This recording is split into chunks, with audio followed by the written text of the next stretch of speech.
Business networking is a great marketing tool, both for your own personal brand and for the organisation that you work with.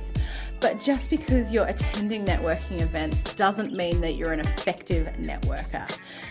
Today I'm going to go through my 10 tips to help you try and be the most effective business networker that you can. Just Holly. My first hot tip is to use your time wisely. What I mean by this is if it says 12 for 12:30, arrive at midday. That's going to optimize the time that you've taken away from your business or your job to network. Don't arrive late and then just sit down at the table and only speak to the person on your left and your right. That is not using your time wisely in any way, shape or form. The second thing I like to talk about is to be an icebreaker. So go out of your way to talk to people that you don't know and have a chat to them.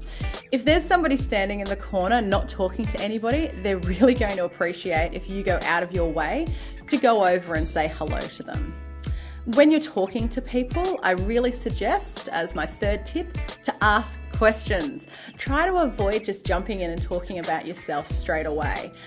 You want to ask them about them and their career and their job and their interests and their hobbies and whatever it is that they do on the weekend, whatever it is that makes them comfortable having a conversation with you. This leads into step 4, which hopefully they will ask you questions back. So you need to know your elevator pitch. When I'm talking about an elevator pitch, I actually talk about it in 2 different ways, which is your first floor pitch and your penthouse pitch. So your first floor pitch is really just that 15 seconds, top level information about your organisation. Then if they ask questions and delve a little bit deeper, you want to have a bit longer of a response, which is your penthouse response. My 5th tip is to stay positive. I find that sometimes it's really easy to get bogged down in the things going on in life and work. And so when somebody asks you how you are, you go, oh, too busy, too tired, life's too tough.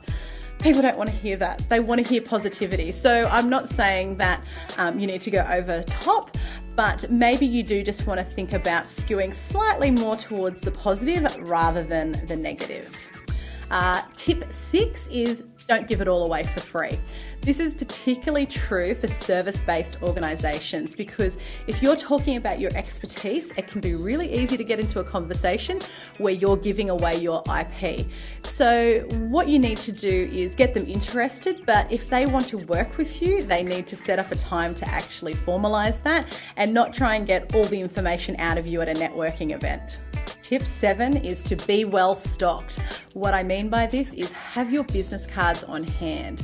You really don't want to have a situation where you're having a great interaction with somebody and they ask for your business card and you don't have any.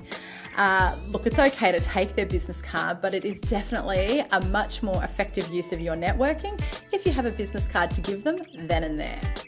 Tip 8 is to choose wisely. There are a lot of business networking events that you can attend.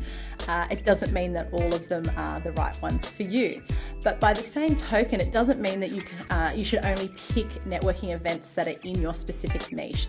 It might actually be more effective to think outside of the square because then your competition won't be in the room competing with you in the networking space. Tip number 9 is to be a referrer. So when you're meeting people, they may never become a client or customer of yours, but you might be able to refer business to them and they might be able to refer business to you. So when you are networking, you really want to make sure that you have a good understanding of these people that you meet and what it is that they do and what it is that they offer. My last tip for today, tip 10, is to pay attention. Most networking events you go to are going to have some sort of guest speaker there.